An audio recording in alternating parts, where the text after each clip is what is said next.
Question number 1. Our founding documents, the Constitution and Declaration of Independence, contain many important principles in regards to good government and limitation of power.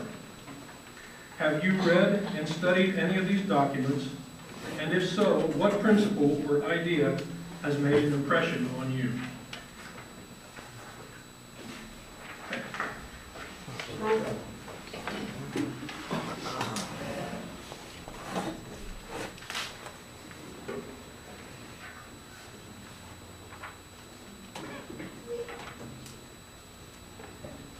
Wow, that's a good question.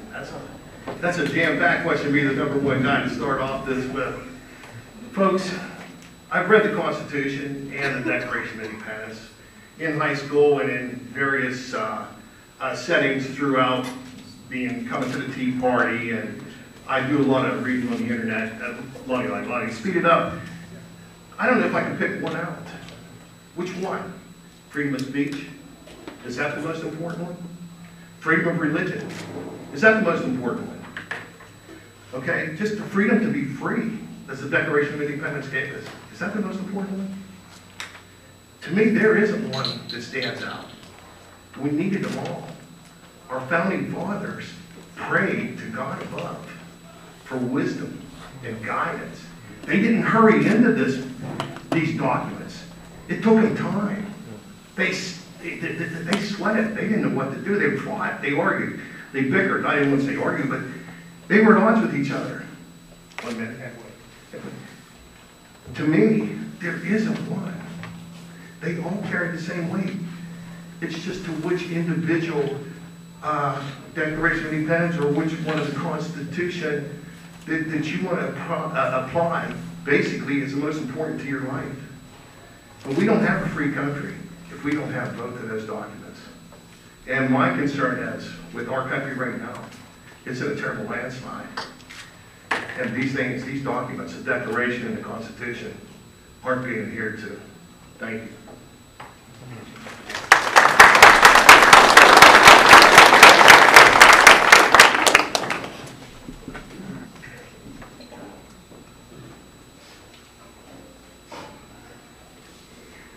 Luckily, I reviewed all 3 of those just recently. And how these guys got together without a Facebook, I had no idea. I mean, hundreds of miles. They would ride to Philadelphia, sometimes in Boston, sometimes south of the Mason-Dixon line in Virginia. And they literally went nose to nose and toes to toes on the main issues. I think the main issue was states' rights versus a strong centralized government. And this got pretty heavy at times. But they finally ended up with the fact that states have the rights to rule their own destiny. The federal government, #1 priority is national defense. And it's kind of comical because things kind of flipped over the years. I don't think there's anything that man can't some way, somehow screw up. But we started with a great, beautiful document. And look where we are. The federal government suing the state of Arizona for defending themselves. It's got to be a joke. The justice system. People making plea bargains and getting out of jail for less than what the charges were. The structure's good, it's sound. All of the principles have served us so well for the first 100 years, but you know, you go back for thousands of years and you find that not many democracies, if that's what you want to call it, or republics, have lasted more than 200 years. We're over that mark. And sure enough, things are starting to crumble around us. And somebody's got to stand up and say, hey, I want some freedom. I want to sit in on a commissioner's meeting sometime. I'm sorry, that's it. But I could talk forever on this topic.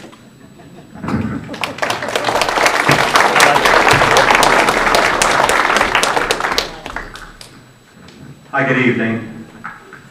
I I think it's incredible when you think about the Constitution and the Declaration of Independence to think that that was written 230 some odd years ago and is still pertinent today. I think you could find very, very few documents where that's the case, where that they've been a living, breathing document for over 200 and some years. So I think it's quite a testament to our founding fathers. If I had to select really one, and it's a very difficult thing to narrow down. Every year I participate in a class over at Somerset High School where the students debate the Constitution and what it means, specific topics. And it's very, very interesting, some of the young viewpoints. But if I had to select one, I think it would be under the separation of church and state. I always liked the writings of Thomas Jefferson, who said that the separation of church and state was a one-way wall, that religion should pervade government. Religion should be throughout government, and when you read the Constitution and many of the articles that were written at that time, religion and God were a large, large part of it. So he said that it's a one-way wall, that government cannot be involved in religion, but religion should pervade government. And I think that that's something that everybody throws away, or throws around the separation of church and state. I don't agree with that. I do believe that there should be religious principles in the government, and our government was founded on it, and I think it's a good thing.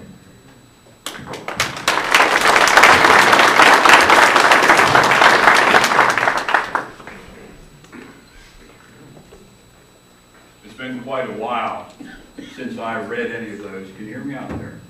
Probably hear me without the microphone. It's been quite a while since I've reviewed any of those, but a part of my life has been living many of those. I think if the founding fathers were to come to Somerset County and sit down, I think the group gathered here and within Somerset County could come up with the same kind of principles. I really do. We live in a conservative area.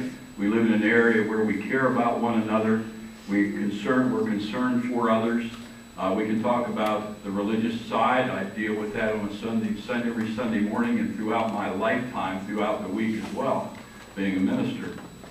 At the same time, I worry about people's rights, and that's always the concerns that people have. Where do my rights start and others begin? When do I infringe on other rights? So I feel that we have to, as we walk through our daily life, we have to continue to use all of them. I think whatever situation we find ourselves in, we've got to look back to our founding fathers and say thank you for helping us through that. I get a little concerned occasionally as we sit down and there are differences of opinion about what they say, and you have the right and the left, and you have those in the middle. And then eventually, later on down the line, it's thrown into the judicial system to discuss it. Bearing arms is very important to me as well. The state's rights are very important. So as we walk through each day and as we go about our daily businesses, we need to keep all of them in our mind as we share with our employees, with the people we do business with, and the people that we live with. Thank you.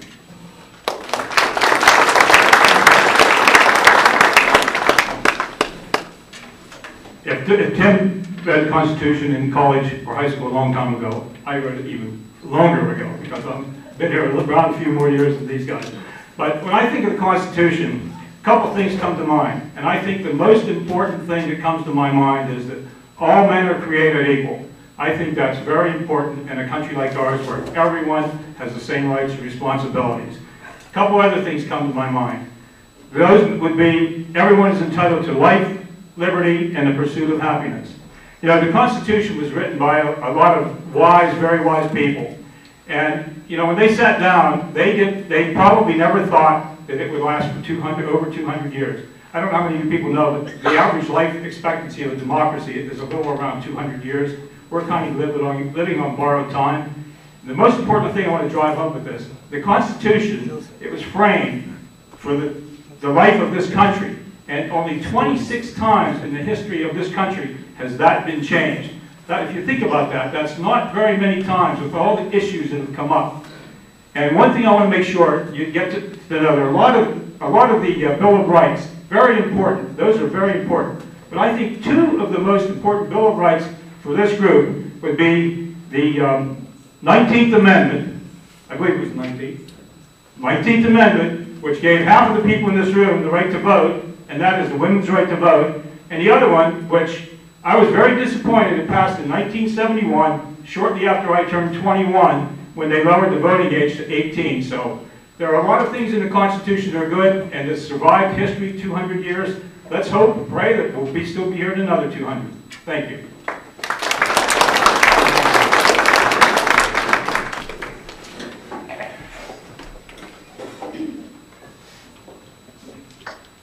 We the people, in order to form a more perfect union, establish justice, ensure domestic tranquility, provide for the common defense, promote the general welfare, and ensure the blessings of liberty to ourselves and our posterity, do ordain and establish this Constitution of the United States of America. That is the mission statement of the Constitution. It is the preamble. And like every good document, it certainly sets out the premise of what our government is all about. To me, we the people is probably the most important phrase in the entire preamble, because it certainly sets out to each and every one of us who that document really aims to address. We are equal under the Constitution. We have always been striving to form a more perfect union. Our union has never been perfect, but we all strive as individuals in this country to make it more perfect. Promote domestic tranquility, I think we all aspire to that. And ensure the blessings of liberty to ourselves, but we say it's not just about ourselves, it's about our posterity and those who will follow us. So to me, the most important portion of the Constitution is the preamble, because it is the mission statement of the document, and it really is the mission statement for us as a people. Thank you very much.